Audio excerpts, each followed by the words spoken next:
One world currency. The New World Order. Those are the roots of trouble. I imagine that right now you're feeling a bit like Alice, tumbling down the rabbit hole. Let me tell you why you're here. You're here because you know something. What you know you can't explain, but you feel it. You felt it your entire life. That there's something wrong with the world. You don't know what it is, but it's there, like a splinter in your mind, driving you mad.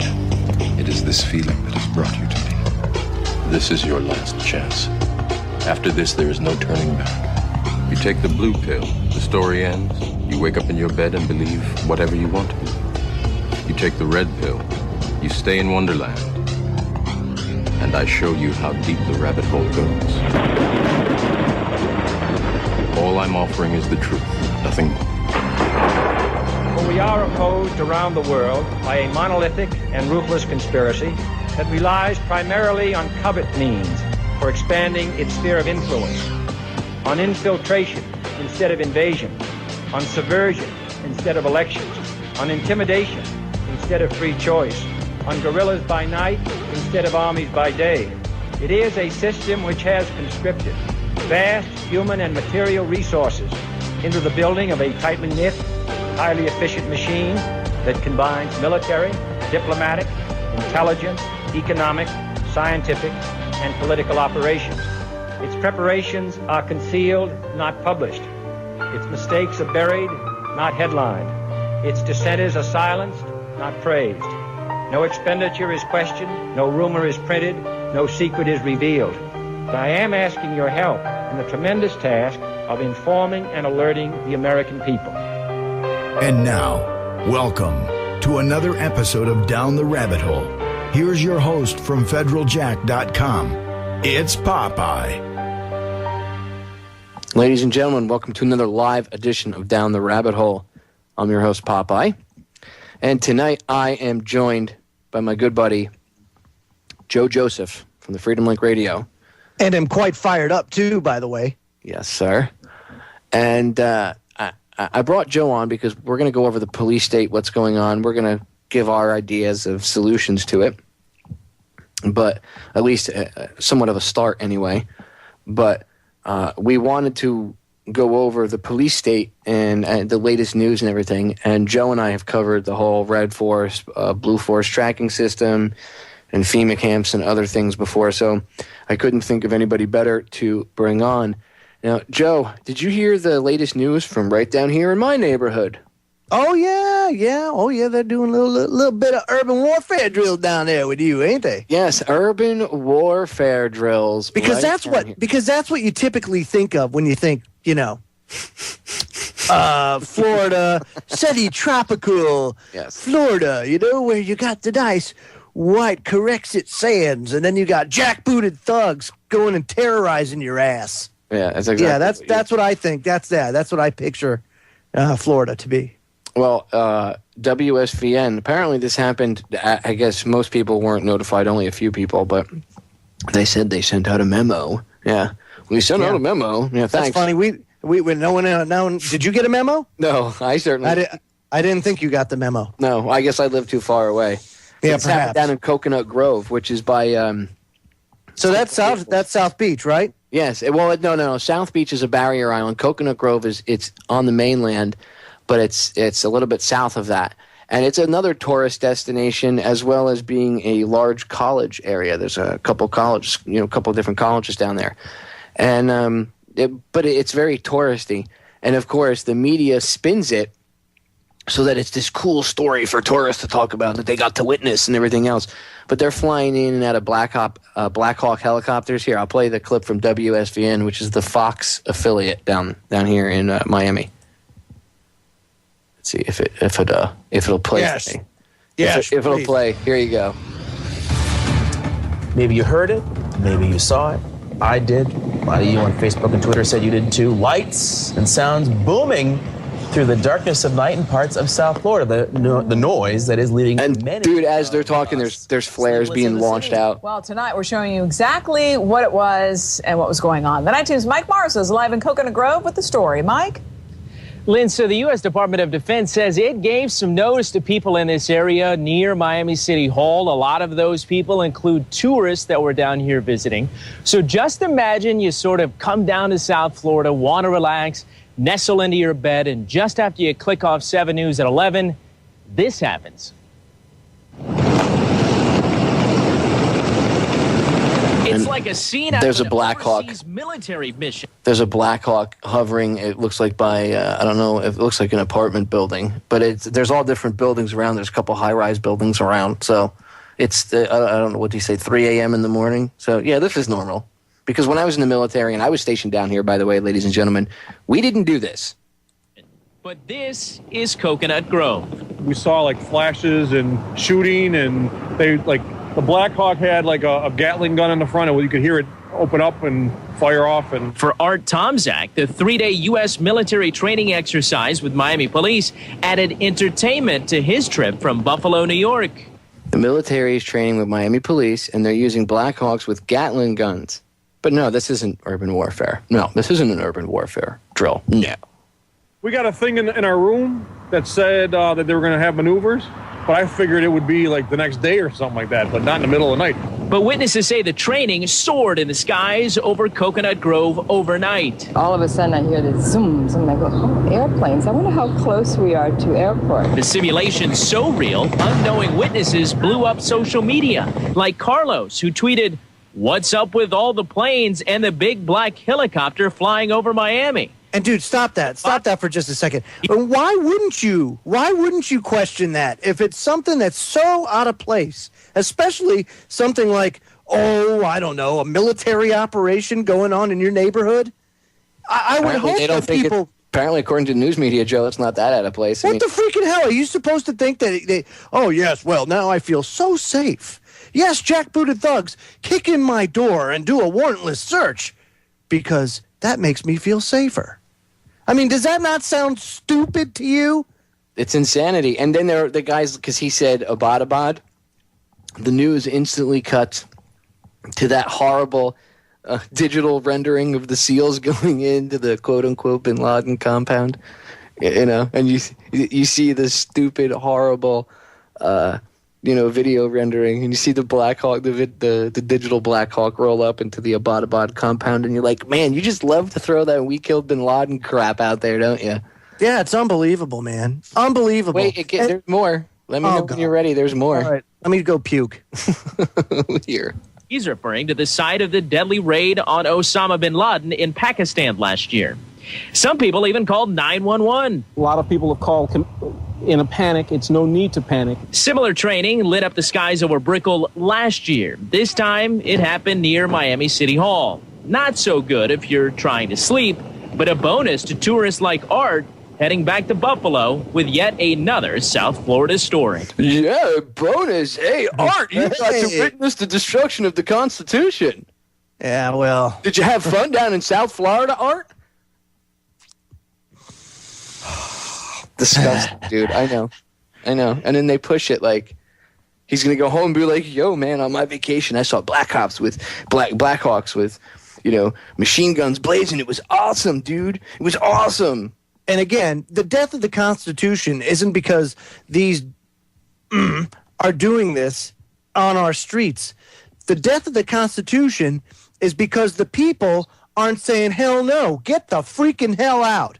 And believe me, if enough people got together and said that, there would absolutely be a cessation and or an escalation. But either way, the line in the sand would have been drawn, and at least you would have seen their hand. See, then they would play their hand. They would tip their hand.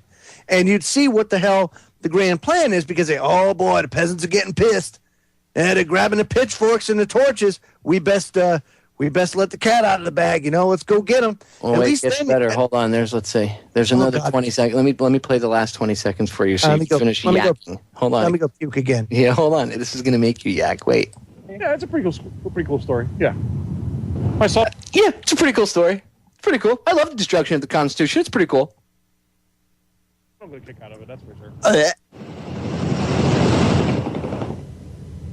So as Art makes his way back up to New York, the U.S. Department of Defense here and Miami police say at least this particular training exercise is now complete. And there's nothing to worry about, ladies and gentlemen. You shouldn't be panicking because your local police are working with the Army, which is completely against posse comitatus. Oh, what's that? That's right. You don't have to worry about posse comitatus anymore. You don't have to worry about anything anymore. Ladies and gentlemen, just come this way, get on this bus. Yes, we're going to go to see a free movie, and we're going to give you free lunch. Just come this way. Come on, get on board. Oh, boy. Put this little bracelet on. Thank you. That's what they did with the people. They did test runs like that after Katrina.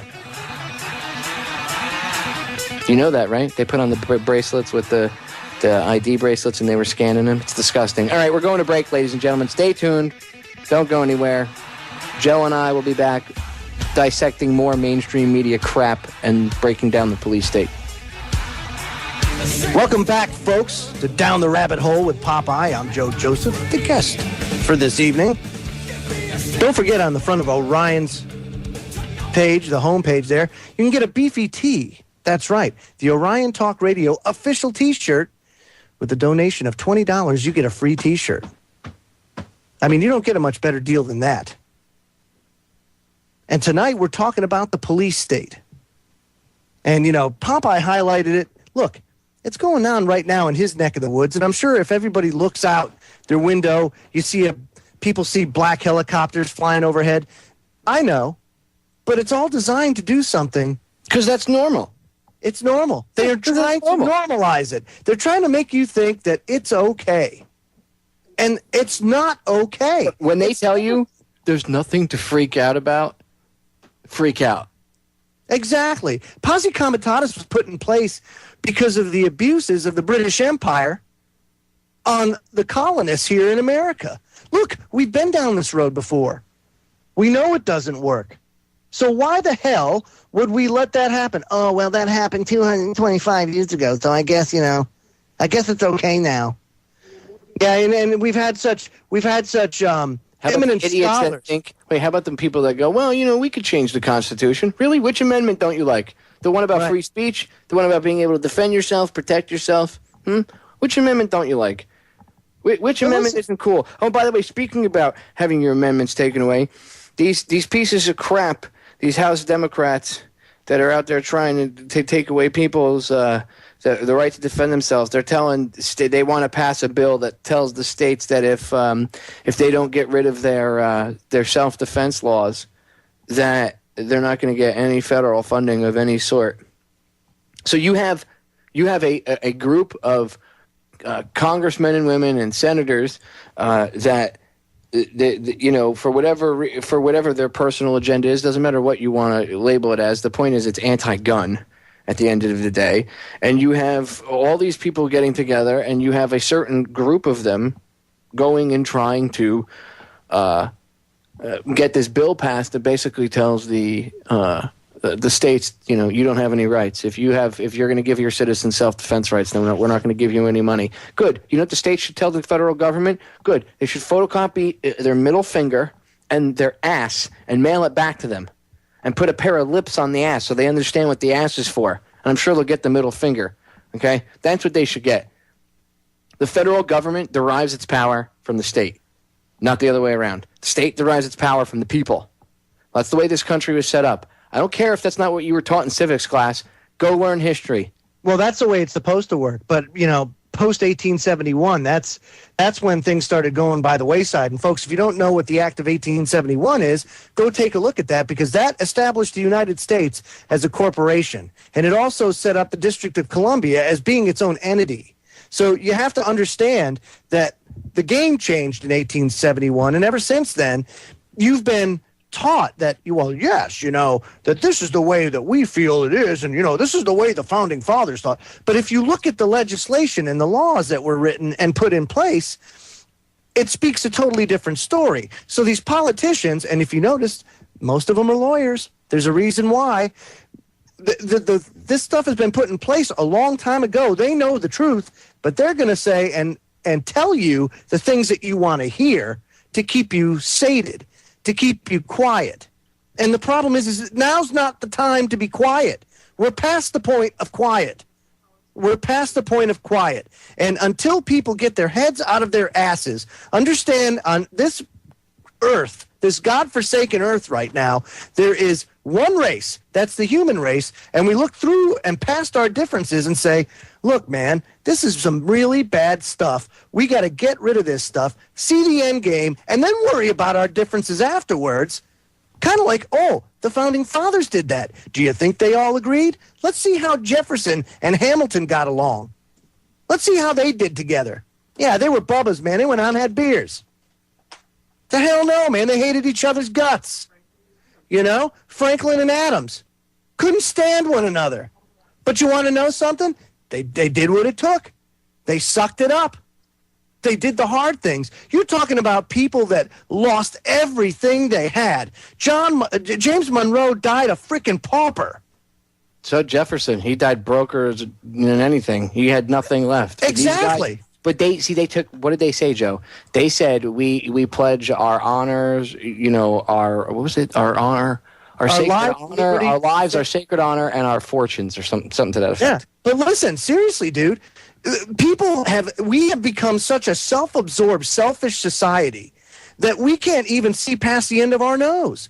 We can't. We can't go a day without the boob tube or the creature comforts that we enjoy here in America and throughout the world for that matter. And I mean, I'll tell you what, folks, just do me a favor. Just recognize that, you know what, it could always be worse. As bad as you think it is, it could always be worse. And I'm going to tell you right now, if we don't do something now, it's going to be a lot worse. You don't know what worse is. You don't know. If you've never been to a third world country before, let me tell you something. It's an eye-opening experience. You know, to have sewage running down swales along the sides of the road and dysentery and malaria running rampant. And don't think it can't happen here, because all it takes is a breakdown of your basic societal. Within a week, people would be eating each other. Okay? Yeah, exactly. There'd be cannibalism within a week. And I'm talking 5 days. Not even 7. Within 5 days, there'd be people, you know, pretty much ready to eat each other. And by 7 days, there'd be definite cannibalism. And so let's look at what's happened since 9/11. Let's look at what's happened since 9/11. Since 9/11, there's been a lot of things that have happened in haste to get the police state really in place here in the United States. And, you know, between the Patriot Act, which, by the way, was circulated in the 90s through Congress, which is something they wanted to get passed, but they never could. It wasn't called the Patriot Act then. But you know what? Here's a little story. After 9/11, and I don't know the names of the congressmen, I just know the story. 2 congressmen standing in the hallway. One's for the Patriot Act. The other one's kind of wishy-washy. And he goes to his colleague and he says, you know, what's the deal? What's the holdup? And he says, you know, I really don't know about this. This kind of takes away, you know, a lot of our civil liberties and stuff like that. And the other congressman says, yeah, but who in their right mind would vote against something called the Patriot Act? And he's, you know what? In a way, he's right. If you're looking to keep your job, you kind of don't want to vote against something. Rather talked about that. He talked about the flaming tire of patriotism. They used to do this thing called necklacing, where they would, down in Africa, where they would take tires and they would fill it with gasoline, political dissidents, put it on their neck, light it on fire, and drop it on their neck. So Rather has talked about this on air a couple years, you know, after he left media. And he was like, people at the time were afraid of the necklace of patriotism, the flaming tire of patriotism being put around their neck, because if they, you know, they didn't back everything the president did, or they didn't speak that, you know, we need the Patriot Act, or this type of thing. So if the media wasn't complicit, you had this feeling that they were going to put this flaming tire of patriotism pretty much around their neck and their head. Right. And that's what they did with everything. It's the same thing with the Congress, you know. Paul was the only one that voted against it, or one of the only ones that voted against it. And when he did, everybody mocked him and belittled him and berated him and everything else. And now, look, 10 years later, people are like, he's awesome for not voting for it. Yeah. Right. And because what happens is, when you pull your head out of your ass, you get to see that everything that you're taught is exactly 180 degrees out of phase with what reality is. It's bass backwards. So, and this is no different. The Patriot Act is anything but a Patriot Act. Unbelievable. I agree. Anything but the Patriot Act is what it should be called. They should just call it the Destruction of the Constitution Act and be done with it. All right, ladies and gentlemen, we're going to break. Stay tuned. We're going to break down a couple video clips, and then we're going to offer solutions to this crap. All right, Joe, I want to tear this clip apart, and I actually played some of it on... Wait a minute. You want to tear a clip apart? I know. Unusual behavior for Popeye. I know. Oh, my goodness. I know. Something new. Why the change in behavior? Right? Why the sudden change, dude? I know. Go after yourself, Joe. I know it's coming. Come on. I know. No, I need a little levity. Thank you. Yes. It's ABC from last night, and it's pretty much a commercial for these new scanners with this new bomb threat, even though that they admit now that this guy was CIA. But the best part is they have to admit that because somebody blew the whistle. Otherwise, this wouldn't have even been covered the way it is. It would have been, oh my God, terror. Ooh, be afraid. Al-Qaeda in your underwear drawer. Ooh. But I want to tear this apart because I played this on air when I covered for John Stokes today. And I know a lot of the listeners that listen to the evening show and listen to my program, some of them don't, or a lot of them don't listen to Stokes' show. So we're going to get into this. This is ridiculous, dude. Diane Sawyer and her cohorts over at ABC, remember, Disney owns ABC. So you shouldn't be trusting the company that brought you The Little Mermaid and The Lion King to be bringing you your news. But I digress. Here's Diane Sawyer. Bravery of a real-life spy. We now know it was a double agent who foiled that plot to bomb an airliner bound for the U.S. It was an incredibly dangerous assignment to operate. And we'll bring you the new movie in 6 months from Disney. Secretly inside an Al-Qaeda terror cell. And ABC's chief investigative correspondent Brian Ross is back tonight with exclusive details both about the spy and that bomb. Brian? Good evening, Diane. Well, the CIA, working with allied spy agencies in other countries, has pulled off a true Mission Impossible assignment. So you must be referring to 9/11? Oh, I'm sorry. You're referring... Oh, wait a minute. But what the hell kind of bomb can you line in underwear that's going to blow up the damn airplane? I'm trying to wrap my arms around this thing, man. Well, they haven't said the word inert yet, which I'm surprised, because the last time the underwear bomber was inert.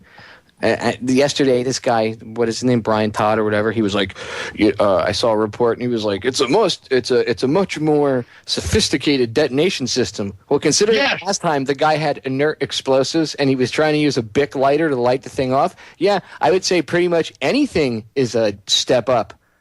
But they don't tell you that. You know what, man? It's kind of like this.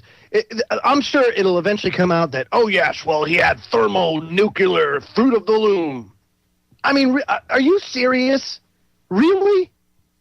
How in the hell can you possibly just look at it? Would you just look at it for a second? It gets better. Did you see the underwear? But seriously, dude, are we supposed to be tearing this up or not? Yes, but wait, it gets better. I want you to get even more fired up. Wait. Oh, thanks, man. Yes, I want to get you even more pissed. Hold on. Yeah, love you long time. Al-Qaeda, with a double agent posing as a suicide bomber and learning the secrets of its latest bomb design. The target was Al-Qaeda in Yemen, known for carefully screening its recruits for religious and ideological purity. Yet somehow, the spy agencies were able to get someone inside.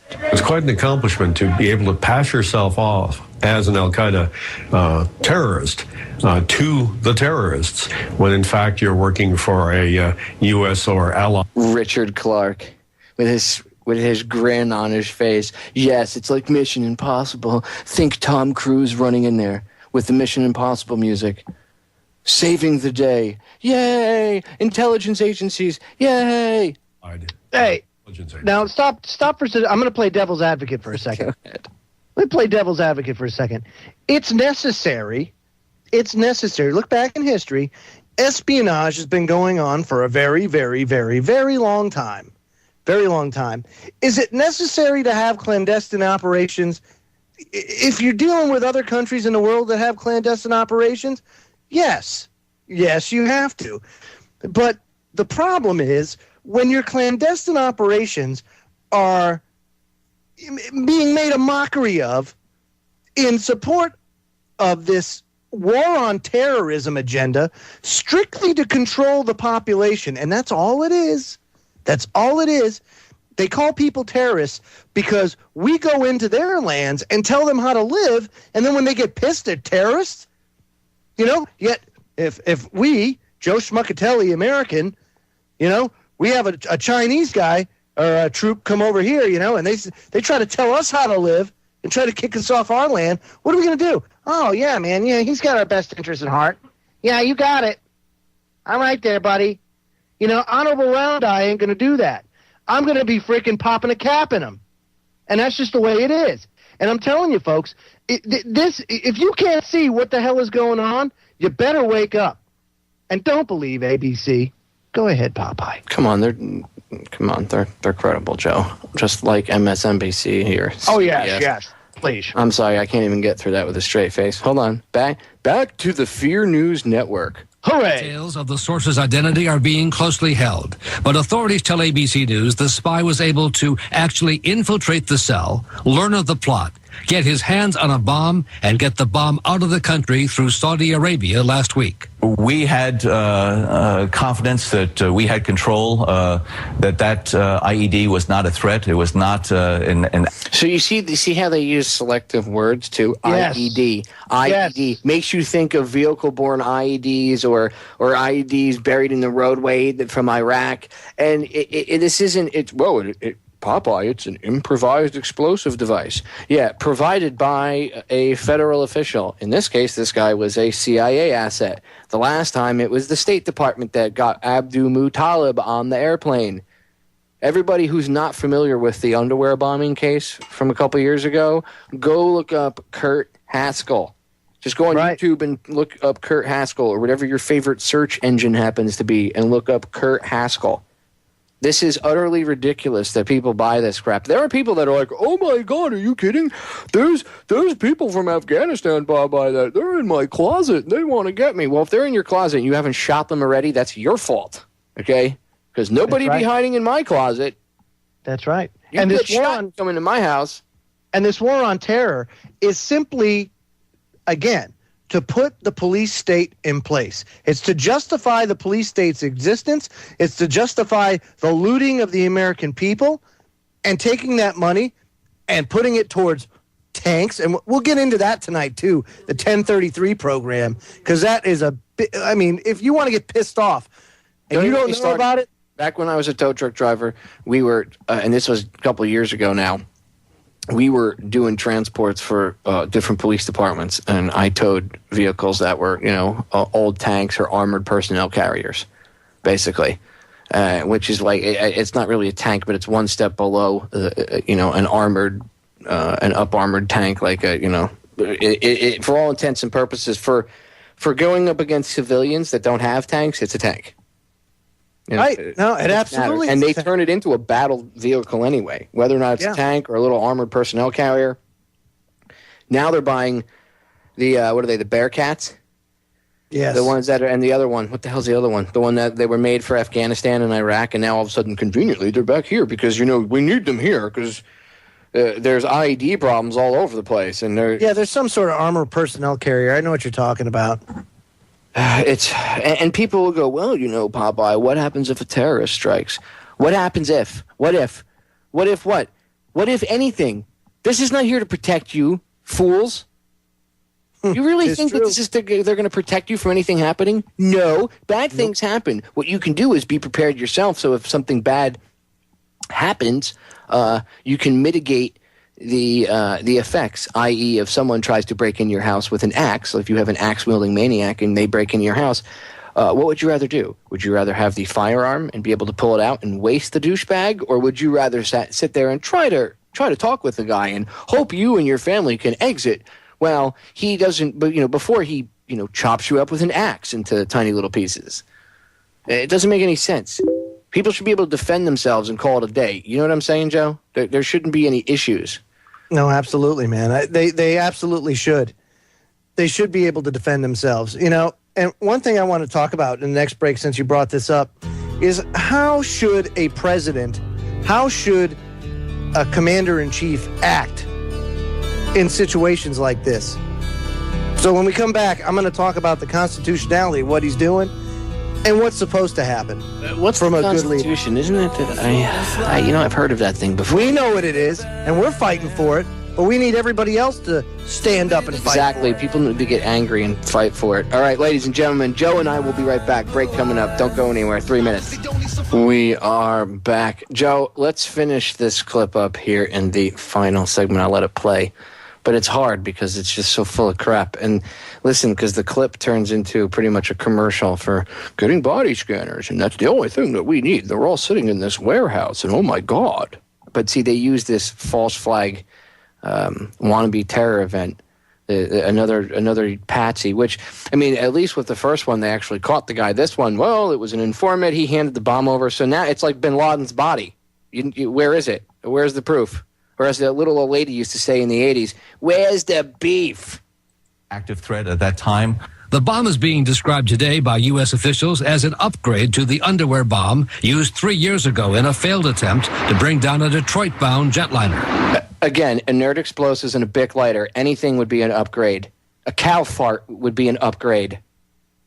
Now being studied by the FBI, this new design is described as being made with a different chemical formula with dual detonation systems to make it easier to set off. By having the bomb in its original state before it goes off, U.S. experts now are able to figure out how the bomb works, how it might be detected. That's a heck of a lot easier when the bomb... Come on, Richard, they already know how it works, you lying prick, because they made it.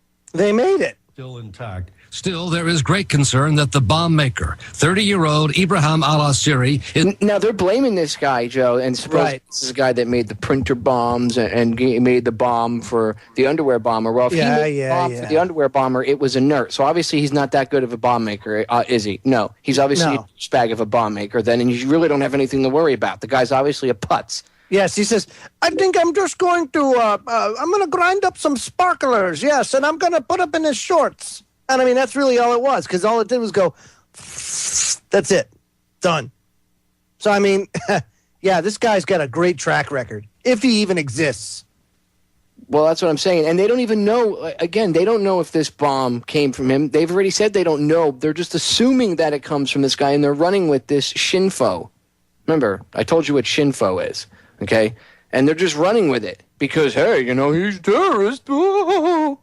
Is working on other bomb designs, including bombs surgically implanted in terrorists, even in picture frames and radios, as shown in this Al-Qaeda video. Okay, so now surgically implanted bombs, radios, picture frames, so pretty much anything you take on the plane is now going to be a bomb. You're going to have a rectal probe. Yeah, can you imagine, dude? Can I explain to you how you'd be able to spot the bomber with the explosives sewn into his body? Probably from a mile away, just so you know, because he'd be the guy that was all septic, because things like that don't react well to the body. What are you talking about, man? You're the bomb. Or the guy walking around as he's bleeding out of his freshly given stitches.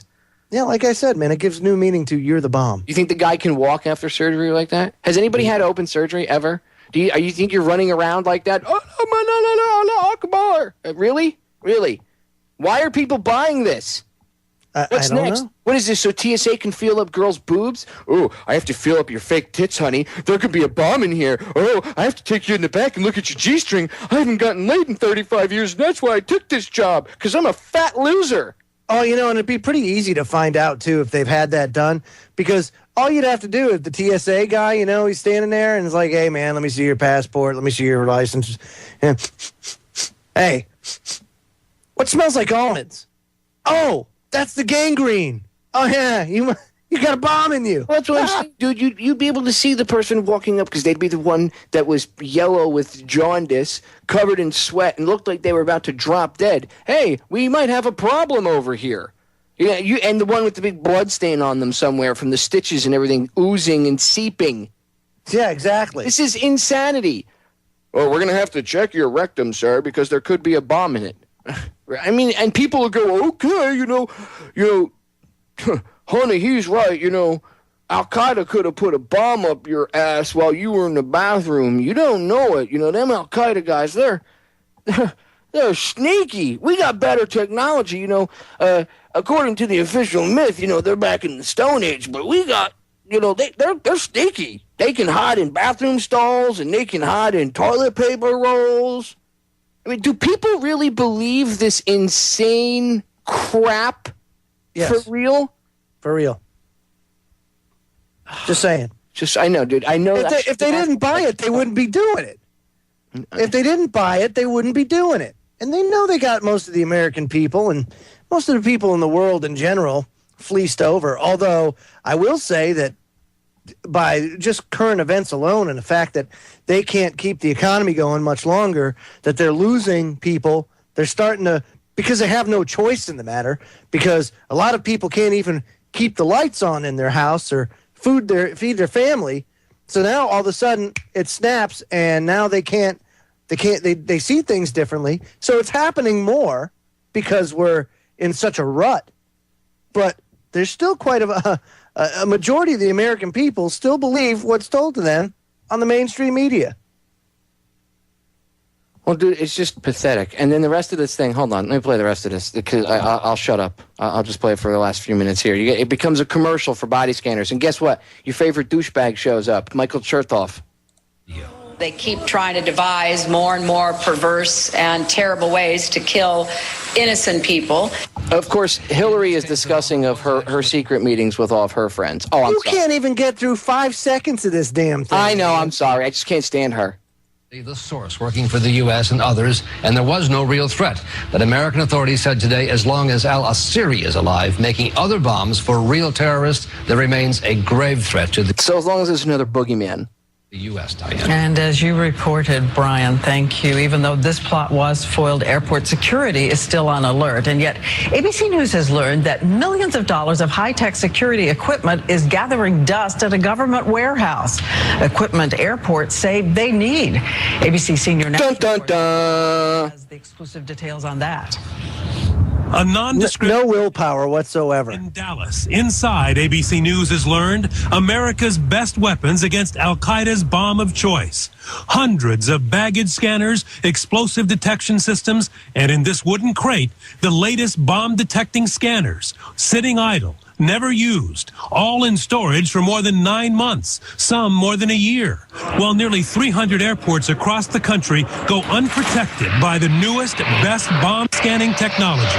There are airports around America that really don't realize that in Dallas, Texas, there are huge amounts of... No doubt they realize it. They just don't want the machinery. Investigation to be released tomorrow, but obtained exclusively by ABC News tonight, concludes that the TSA is not only wasting $184 million by not deploying security equipment, it is warehousing the one device that can actually detect a non-metallic plastic explosive. And guess what they show, Joe? You want to talk about programming? Guess what they show when they say the one device that could stop this bomb? Naked body scanners. Yeah, of course. Of course. So, you know what, the clip's about another minute and a half long. I'll just end it there because it's the same crap. It's just more crap. Chertoff comes on with, you should buy more scanners from our, I only make millions and millions of dollars off the side of, getting you to be afraid. But I'm so pissed right now. I mean, my heart's palpitating. I don't need it to explode. Dude, and of course... ABC, it's Disney, so to them, their newscast is just like putting on a blockbuster film. It's the same production value, except they have horrible, horrible liars. These people are just, and they come on with that smile, that little grin. Which, by the way, Disney is also one of the companies, just to make you happier, folks.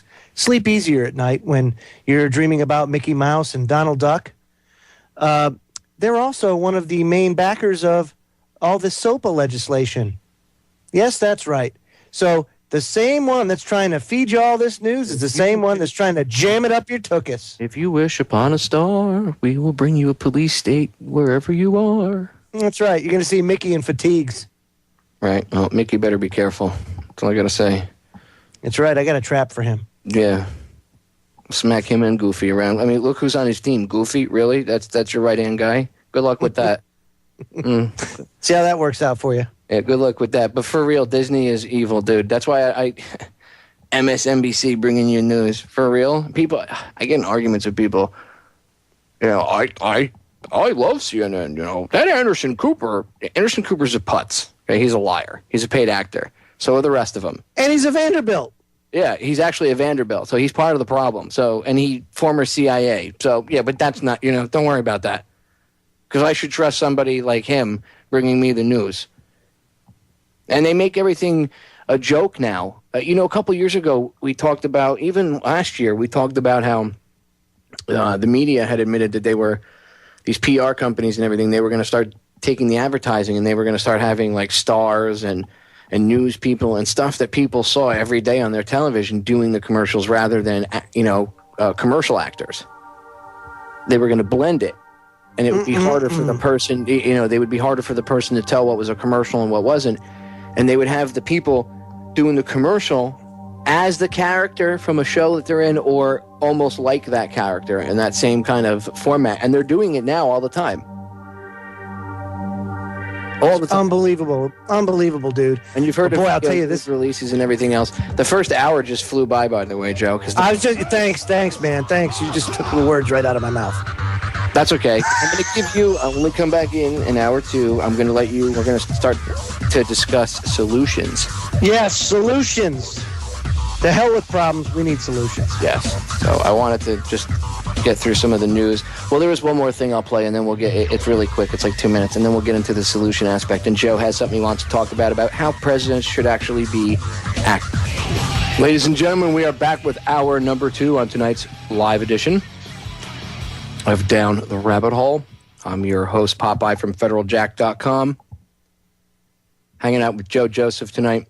And we are just breaking down the mainstream media's fear propaganda. I call it fear porn. And the police state, the latest police state news, because even 2 hours, you couldn't cover the entire police state. You have to do like a 12-hour marathon show. And you have to bring on like 18 different people. But, we've been breaking it down for you, and we want to get into solutions, but I want to give you one last example of why people need to do something. Okay, and you'll hear me pick one little thing apart in this one, probably towards the end, and let's see if anybody can pick out the one thing this person did wrong. This girl who has to wear a diabetic insulin pump attached pretty much with an IV. And it runs 24 hours a day. It sits on her side. Doctor's note says can't go through the scanners. Long story short, TSA destroyed it. It's a $10,000 pump. All right. Life-threatening that they broke this thing on this girl. Now, they were able to get her, obviously her doctor or somebody got her a new one. But I'll let you play it. But I want you to see if you could pick out what the girl did wrong. And this is pretty much for the chatters. So to the chatters, I'm going to play the clip, and I won't say it. I want to see if you can pick out what she did wrong. I'll be monitoring the chat. Here we go. Are you ready to earn big reward? Wait, I have to let the stupid commercial. See, this is... I'm ready to earn big rewards. Don't you hate that, Joe? What am I earning tonight? Everything is commercialized now. You can't even press play or anything anymore without a freaking commercial popping up. Of course. Oh, here we go.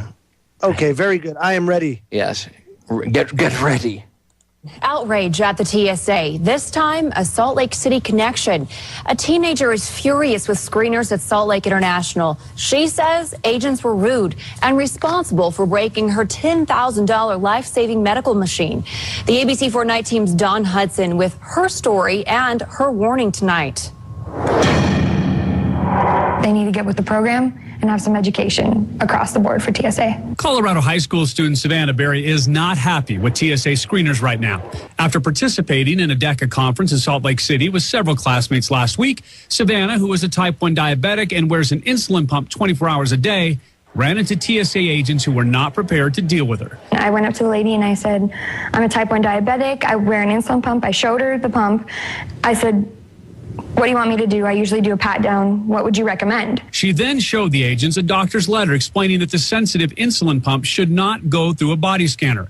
The 16-year-old says she was told to go through it anyway. When someone in a position of authority is telling you it is, you think that it's right. She went through the Salt Lake scanner with some serious concerns. My life is pretty much in their hands when I walk through a body scanner with my insulin pump on. She was right to be worried. The pump stopped working correctly. Coming off of an insulin pump is rough. You never know what is going to happen when you're not on an insulin pump. Let's get you updated here on Savannah's situation. That's the most important thing here. She did get a new insulin pump today. She let us know about that. As for TSA, we asked TSA about this and asked for a statement. We got a letter back or an email back saying that TSA is reviewing Savannah's experience, and they wouldn't say any more about that. They said they will contact the family. But they did tell us they work with groups and organizations so that they know about medical conditions and things like this shouldn't happen. It appears somebody didn't get the training or didn't get the memo. Didn't get the memo. Yeah, isn't that interesting? She had an effing doctor's note that said her $10,000 piece of medical equipment cannot go through the microwave oven that will destroy it. And why is she not opting out? Why is she not flatly refusing, go screw, I'm not going through your damn body scanner? I mean, what the hell is the problem here? Your doctor tells you your damn pump ain't going to work if it gets bombarded with x-rays. What do you think? These pumps have sensitive electronic components in them. So what happens when it gets extra? It's the same thing what happens when you get an EMP, it goes off. You answered the question, Joe. Of course. What was the thing that she did wrong? She acquiesced and said, well, you know, a person... Yeah, she consented. In a position, would you hear what she said? A person in position of authority. She consented. So the security guard lady, the mall cop, told you to go through the microwave oven. Let's put it in reality, in perspective. The mall cop told you to go through the microwave oven. This guy he's not an authority figure. He's some douchebag federal security guard is what he is. And those badges, they don't even have any authority with them. It's quote-unquote part of their uniform. And there's members of Congress that are trying to get that stuff ripped off of them, because they're not an official cop or anything, and they run around. A lot of them have been caught trying to run around pretending they're cops, pulling people over. I mean, doing really just insane stuff.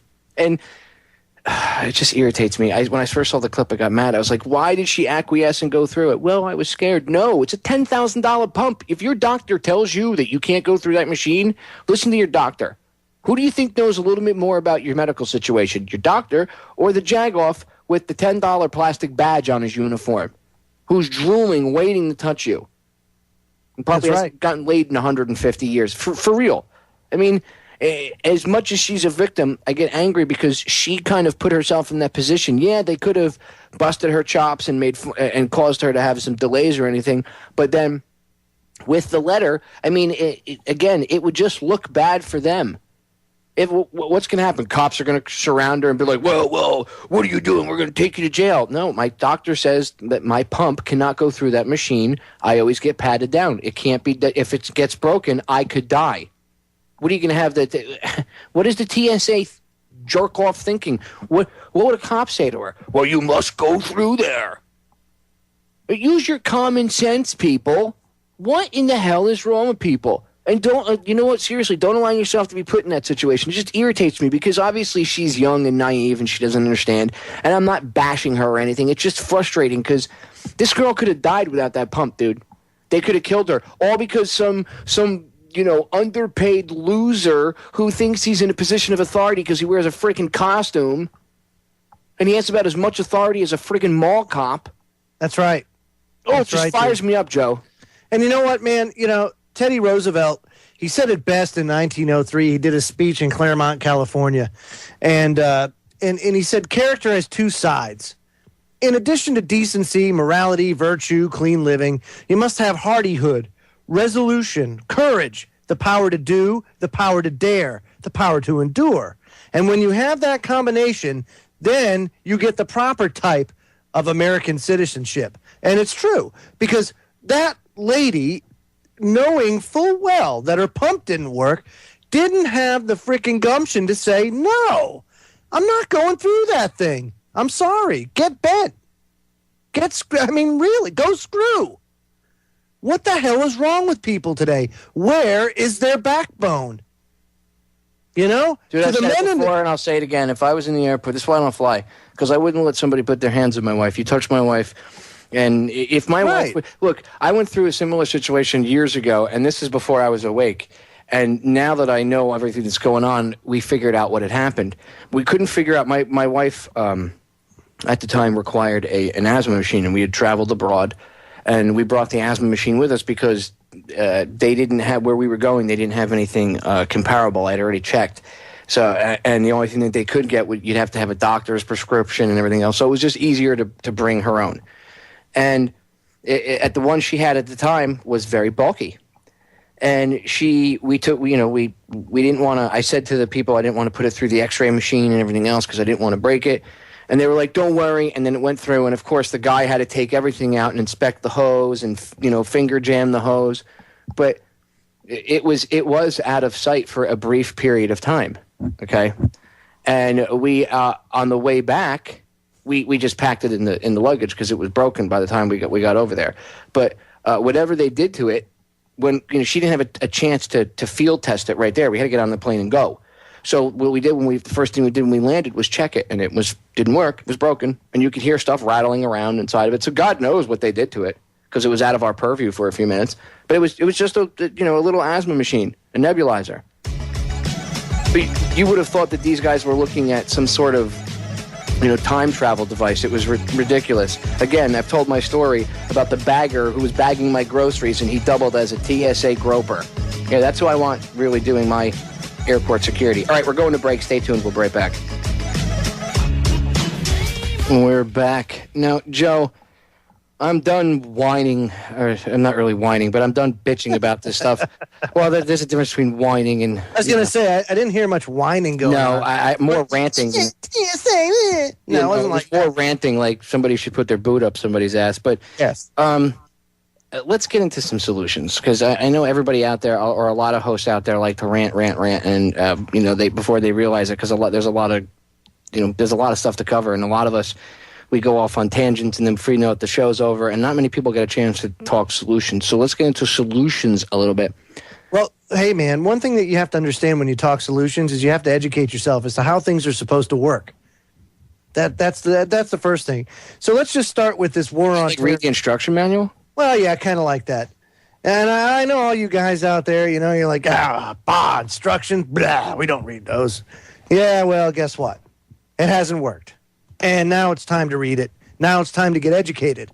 And the first thing to understand is, for those of you that don't understand, the war on terror was put in place, again, to put the police state in place here in the United States. But what does that mean? First of all, can a war be fought without a declaration of war by Congress?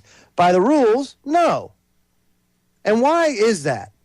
Why did the Founding Fathers make it so difficult for us under normal circumstances to go to war? Well, simply because war is a bitch.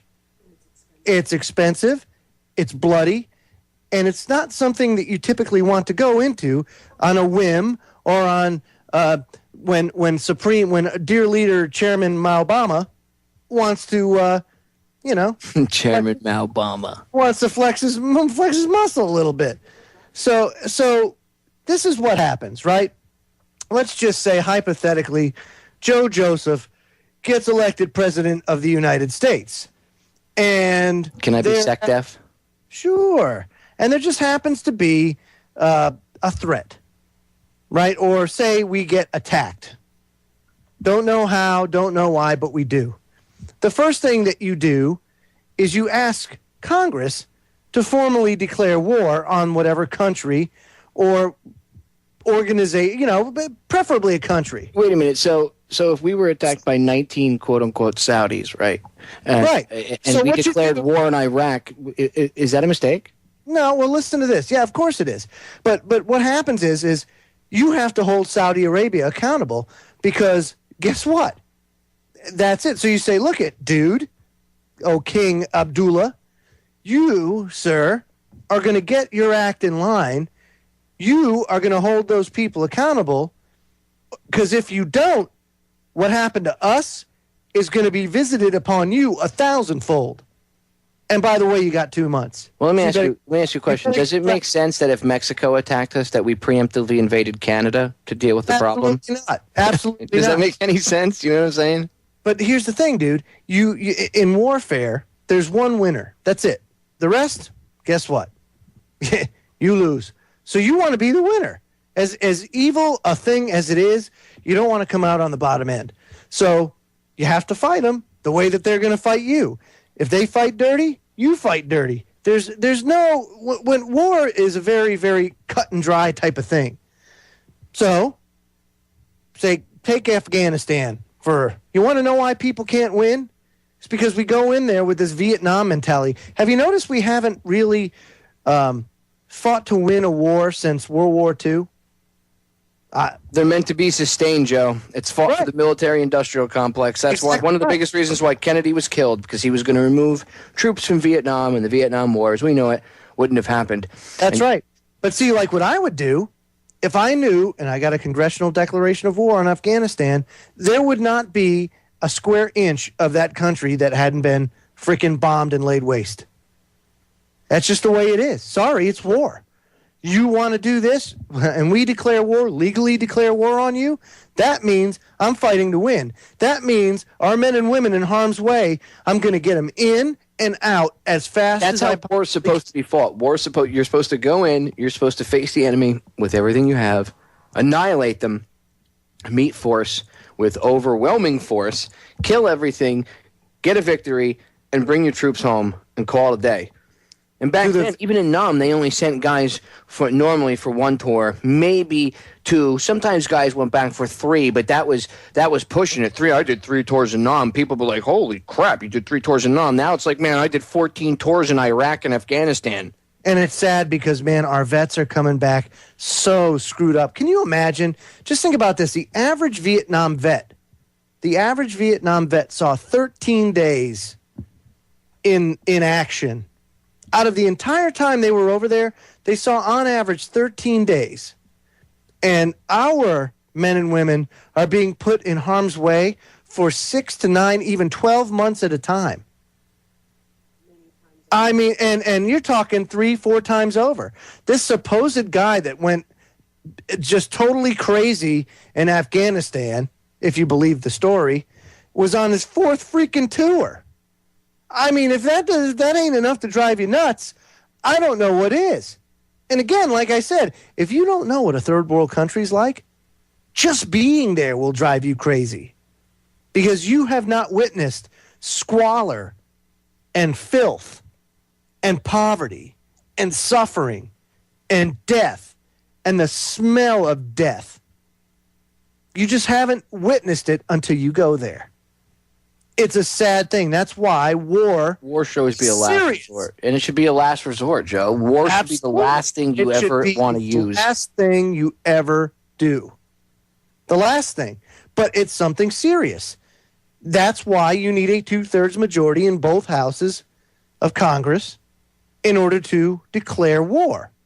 And if you notice, there hasn't been much support for a legally declared war, which is why they've had to usurp the Constitution. And why did that happen? Because we let it happen. Because our parents let it happen. Because our grandparents let it happen. They were asleep at the wheel, and now, because our country is no longer a law-based society, it's a precedent-based society where the rule of law doesn't matter as long as the schmuck in Congress gets away with it one time or the president gets away with it one time, it must be legal. That's the world that we live in now, and that's the hole that we have to dig ourselves out of. So how do we go about doing it? You know, there's plenty of ways to start. The first thing is to educate yourself. You may think you know a lot. You don't. Knowledge is the most powerful weapon in this war. Absolutely. Start with yourself. Change yourself. Educate yourself. Stop being so damn selfish. You know? Look, this revolution that we're going through, whatever you want to call it, and it's happening now, this info revolution, I guess. Bullets and bombs were the weapons of past. Sure. Now it's information and knowledge that are the weapons. People need to educate themselves. Absolutely. Hillary Clinton said it. We're in an info war, and when they say we're in an info war, she was coming from her perspective in the State Department. She said we're in an info war and we're losing. Yeah, they are losing. And to be quite honest with you, we're really at where the alternative media really has an opportunity here, but it's going to have to band together. There can't be infighting. There can't be competition. This isn't about competition. Liberty isn't about competition. The Founding Fathers didn't say, how am I going to profit from this revolution? Dude, if you're in this for the money, then you're in this for the wrong reasons, for real. And if you're in this for fame because you want to get your ego or you want to get laid or whatever else, then you're in this for the wrong damn reasons. I'm in this to win this so I can, get on and go back to doing things I like to do. But right now we can't because we have this epic police state being built around us. All right, Joe. Break coming up. Ladies and gentlemen, stay tuned. We'll be back in a few minutes. Don't go anywhere. Joe, we're back. And yes, we are. I want to get in to some solutions that I like to highlight all the time. Do it. Volunteerism, buddy. Oh, my goodness. Now, wait a minute, you collectivist socialist fool, you. Just volunteerism. I was a volunteer firefighter. I got you. What if you want to think about it this way? We wouldn't need half the crap that they say we need, right? This infrastructure, this whatever. We wouldn't need this, right? If everybody says, "Well, what you mean if there was a stronger sense of community?" Yeah, if we fired, like, say, people in communities where you see people they can't afford to pay the cops, right? So you mean like if you befriended your neighbor instead of thought he was like your worst enemy? Yeah, and like you perhaps all, like, I don't know, were volunteers on shift and took turns patrolling the city. And you could all have the arrest powers when you're on duty, but there is none of this, I'm Joe Thug Cop and I look like, Darth Vader's little cousin in my outfit. May I interject there? Sure. This is how I feel about that. And what I would do is I would have a sheriff. Right. The hell with the chief of police in a police department. Hey, well, you don't need a chief of police. Get the sheriff. Exactly. You got the sheriff. So you got a sheriff. I would have a small contingent of deputies, and I'd have to have some sort of have a sheriff countywide, and then each city has a certain amount of deputies that are all volunteer. That exactly on a rotating shift, and then they get they can get like a uniform allowance or whatever. But what I would do too is maybe offer them in exchange for them volunteering, maybe they get a discounted tax rate or something like that. Oh, well, that too. Yeah, that too. They get like a discounted property tax because property tax is county-wide based. So that would be an incentive that you get a discount, maybe like 50% like that, discount right? or something. But you have it almost like that, and then you have a posse that you could call out or call up. The volunteer posse, which could also back up the deputies. Exactly right. And that's how I would run it. And wait a minute. That's how things used to be done. I know. But for some reason everybody feels so much better having jackbooted thugs pointing freaking radar guns at you and telling you you're going too fast. And wait, guys, if you're a police officer and you hear this broadcast and you use that radar gun, that thing is just a radioactive nightmare. And if you keep it in your lap while you're sitting there in the car, your nuts are going to glow in the dark. And when you hold it up to your head because you have to look through it to get visual acquisition so you know you're lasing the proper car, because you have to get trained in it and in order to be able to issue tickets with it. Yeah, I know. Well, when you look through that thing and it's next to your head for a prolonged period of times, that's just like, sticking your head in the microwave and turning it on. So think about that. Your nuts and your head are now going to glow in the dark. You won't need a nightlight. Seriously, these people that you work for, do you make any money off those tickets you collect? No. Your overlords are, and they're irradiating you and killing you. They don't care about you or your family. Of course not. Of course they don't. But that's the dehumanization factor that's going on too. And therein lies another thing. Another solution is we have to embrace our humanity again. And to do that, you have to drop the smut and drop the BS, the degradation of society that we've allowed to happen. And I'm not saying we have to be straight edge either, but man, come on.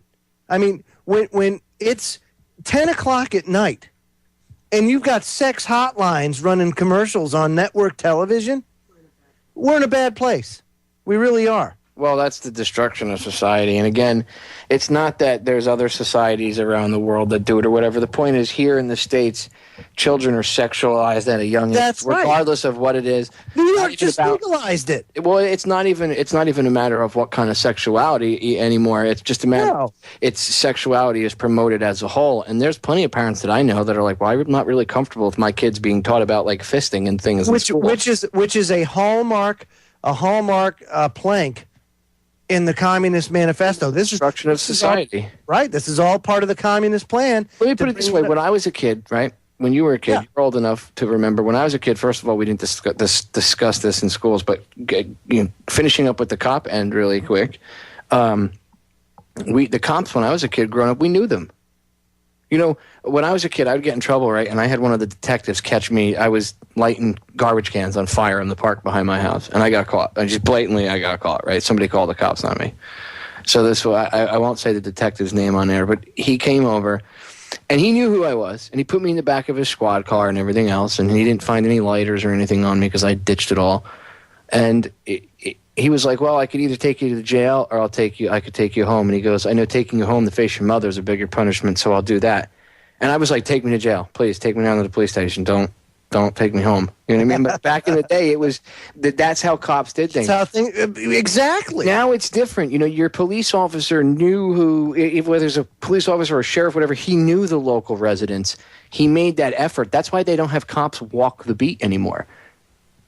I mean, it would be healthier for the cops. They'd have, cops be in better shape, the ones that are kind of old. And they would be more in touch with the community. It would be a more personal thing. Of course it would. Because you could put faces to names and everything else. And how awesome would it be for the cop to feel when the community walks up and says, hey, Officer Davis, or whatever his name is, shakes his hand and says, thank you so much, man, for what you do. Yeah, exactly. We saw the other day that you caught that perpetrator that was breaking into the houses for the past month and a half and that raped that old lady about 2 months ago. And we just want to say, well done. Thank you, officer. That's right. That's the way it should be. Not get in your effing house or I'll take my LRAD cannon and aim it at you because there's douchebags from NATO and the G8 in town. Get on the ground.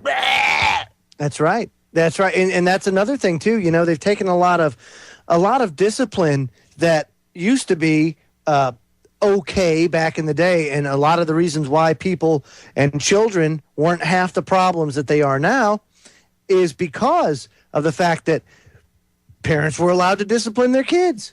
But now, because of the nanny state, because of the police state, you can't do that. Because if you do, CPS may get that phone call. And that's when I was a kid, they started with that CPS crap when I was a kid. And my mother, I remember my older brother came home from school one day and said to my mother, you can't hit me. My mother smacked him for some reason. This is a true story. My mother, she hits him and he says, you can't hit me. The school teacher told me that if you hit me, I can call CPS. Or in Jersey, it's called DIFUS. And said, I can call DIFUS and have you arrested. And my mother said, so you're going to call DIFUS and you're going to call the police on me and have me arrested? And my brother, he was, 9, 10 years old. He's like, yeah. And my mother was like, okay. So she goes, well, if you're going to call the cops on me and you're going to get me arrested, then I'm going to at least give you something to call the cops on me for. And she proceeded to lay into my brother. And let me tell you something. He went upstairs in his room, crying his eyes out.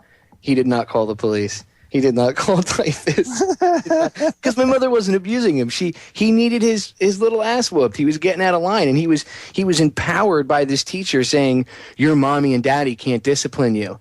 And let me tell you something, my mother called the school up, and she laid into the principal. She was like, what kind of crap are you feeding my son?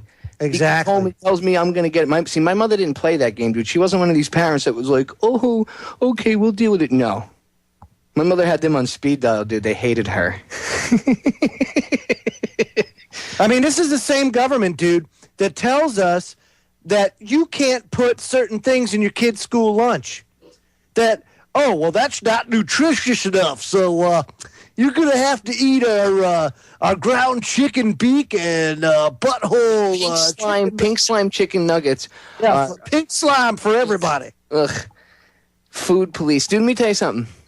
I got caught with a pack of cigarettes one time in school, right? And the only reason why I got caught was because the vice principal illegally searched me in my pocket that was closed. When my mother found out that I was illegally searched, she was like, I don't care if you found the atom bomb in his pocket. You illegally searched him. She went up one side of this guy and down the other. The whole fact that I had cigarettes in my pocket became a moot point. But nowadays, parents wouldn't even do that. Nowadays, parents would be like, I'm so sorry, Overlord. I'm so sorry. Right. Please don't kick my little Johnny out of school. No, you should support your little Johnny. Empower little Johnny to stand up to bullies. And you should, as a parent, stand up to the bully douchebag school officials. And you know what? Better yet, just pull your kid out of public school and homeschool them. Yeah, that's a solution. No, you do it. You know what? We're going to break. Final segment, we come back. Joe, you're a homeschooling parent. There's a lot of parents listening. Let's cover the homeschooling aspect as a solution to getting away from this police state structure via the schools. So we'll get into that. Ladies and gentlemen, don't go anywhere. Joe really knows what he's talking about. He does this. He's got kids. He homeschools. So believe me, you're not loony if you want to homeschool. We'll touch on it when we get back. Don't go anywhere.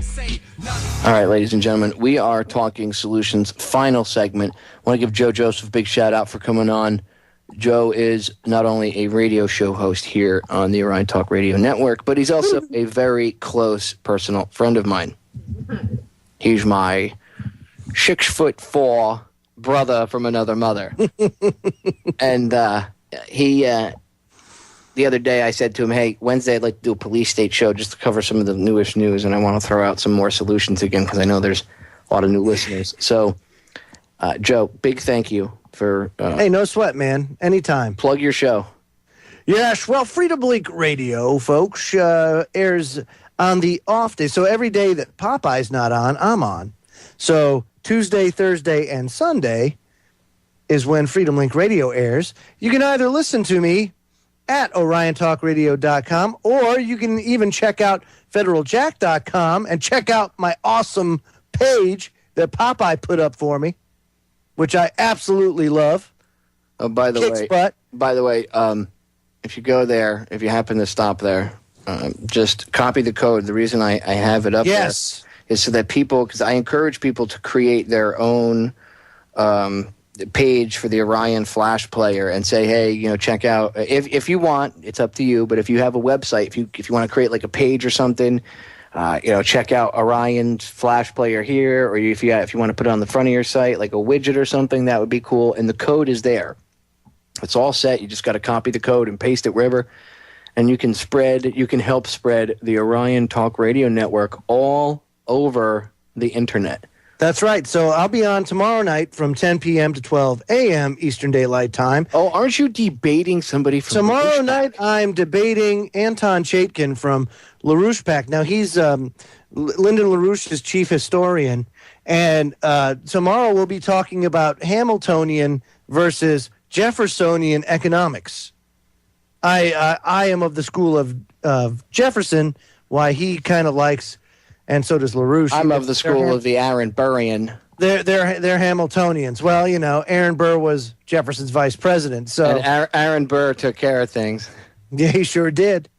So we'll be talking about that tomorrow night. But Chaikin's also he was a staunch advocate or fighter of Obamacare. I mean, he was one of the major players in trying to get that thing struck down. So we'll be talking about that tomorrow as well. So it'll be a decent show. But you were talking about homeschooling. If you notice Ron Paul understands that this battle cannot be won in a day. So if you notice, he doesn't go to campaign events like we'll just say like the Chicago Arena and everything else. He goes to campuses. And he hits the minds of the hearts and minds of the young people before they're corrupted, and he teaches them the right way. He speaks to them on a personal level. There's no teleprompter. There's no cue cards. The guy's 76 years old, and he still brings the thunder. But he does it to the young people, and you can do the same thing. Because, see, now it's been 2 or 3 generations of public schooling that have really programmed these generations to be subservient, to be, hey, everything's okay. Trust your government. It's got your best interest at heart. Whereas if you homeschool, you can teach your kids what they need to know, and you can put all the stuff they don't need to know in the circular file, if you know what I mean. And that's the trash can for people that don't know what I mean. So you take total control of your children's education. You also become more responsible, and whereby their upbringing is greatly improved, their manners improve, everything improves when the parent takes control. Now, there's a downside to it if you're a selfish SOB. And the downside is you have a lot less personal time. It's a lot of hard work. You end up pulling your hair out trying to find out how my son or daughter is wired, because no two children are wired the same, so they don't learn the same. They're all different. And you can't stamp USDA on these kids' asses and send them to the trough. But I'll bet you have less of a chance of your kid coming home and being like, Dad, I got arrested and one of my friends, bailed me out and I need you to help me pay them back for posting bail. What'd you get arrested for? Doing heroin. You know what I mean? Like, did you don't have to worry about that, because, all parents have to worry about that, but you have less of that chance because your kids are actually, you have more of an interaction with your child. Well, let me tell you the major difference. This is the major difference that I've found. Now, my children participate in a homeschool co-op. So once a week they go to a meeting place, and there's 270 homeschool kids in 2 locations that are part of this co-op. And we're extremely rural too. So that just goes to show you how many people in this rural area are really taking the bull by the horns here and trying to make a change, make a difference. And the difference is, when I was in public school, and the same thing today, what happened to that smart kid, to the kid that was trying to achieve? What happened to him? He was demonized. He was called a nerd and a geek. Well, now it's cool to be a complete putz. Right. Now it's cool to know nothing. It's cool to be stupid. It's cool to be one of the Jersey Shore douchebags. Exactly. And actually, let me tell you something, ladies and gentlemen. It's not cool to be anything like that. Kids, it's not cool to be like that. You know what's cool? Intelligence. Exactly right. If right. anybody's in their 20s and they want to know what makes somebody sexy, ladies, you want to know what makes a woman sexy? An intelligent, educated, well-informed woman. That's right. What's sexy. And you want to know what makes a man get you got a job. You can provide for your family. You go out there and you bust your ass. That's what it's all about. And stop wearing tight pants. Stop wearing tight pants. What? Stop it. Please. Stop it. But in all honesty, dude, you go to the homeschool co-op. Right now, again, there's 270 kids. You got a lot of kids in a small place, and they say, homeschoolers don't socialize. My freaking kids get more socialization than I can only tell. And I live in the most remote area that you can possibly imagine. And they socialize more. But the biggest difference is there's a competition. And the competition is, wow, man, we're achieving. And I've done this, and I've done that, and I read this. They actually compete on what they're learning. My son, I've been trying for years to get him to pick up guitar, just to learn guitar. I bought him one 5 years ago. And all it took, homeschool co-op, he sees the other kids playing it, and in 5 weeks, not years, not months, 5 weeks, he learned how to play guitar. In 5 weeks. Why? Because he was driven by the other kids to raise his level up, to step up and to learn it so that he could be a part of that, because that's what he wanted to be. He wanted to be a part of that. So by doing so, he raised his standards up and was able to do it. And I'm telling you, man, I had no idea. His confidence level has just greatly improved. He used to be a recluse. Now he's not. If one of his... I've said it hundreds of times, Joe, one of the biggest reasons why these kids are bullied so much is because these parents don't self-empower them. I did a special on bullying a couple weeks ago. And I spent like 2.5 segments trying to give advice to kids, which, most parents would probably cringe at the advice I gave their children. But it was, Your parents don't empower their kids, and if you don't empower when they're young, even with the small stuff, when they reach some sort of adversity, when they get older and they're out in, you're raising little adults, basically. You're raising the future, and if you don't raise them right, they're going to end up being assholes when they get older, and we're going to have, we have to deal with it as adults. And then they screw things up and they can't handle things. I mean, how many kids now, how many things you go to the store and you see some 20-something-year-old kid, 22, 23-year-old kid, and something happens like, whatever, something rings up wrong, and they don't know what to do. They freeze up. And I mean, you're at the grocery store and they're like, and it's the environment, dude. It's the environment. Look at us. In this remote region of North Carolina, we have that many people interested in raising their children the right way, of taking responsibility, personal responsibility of their children.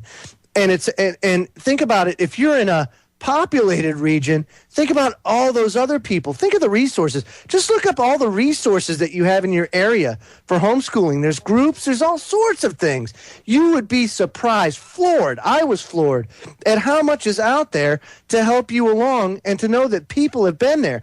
But the biggest thing you can do as a parent is to maintain their innocence for as long as you possibly can. And get involved. And to get involved and control who it is they associate with, to make sure the environment that they're in is productive. Stop letting the television educate your child and raise your child, and do it yourself. Amen to that, bro. If you're gonna get pregnant, if you're gonna go out and have sex and get pregnant, be the freaking parent.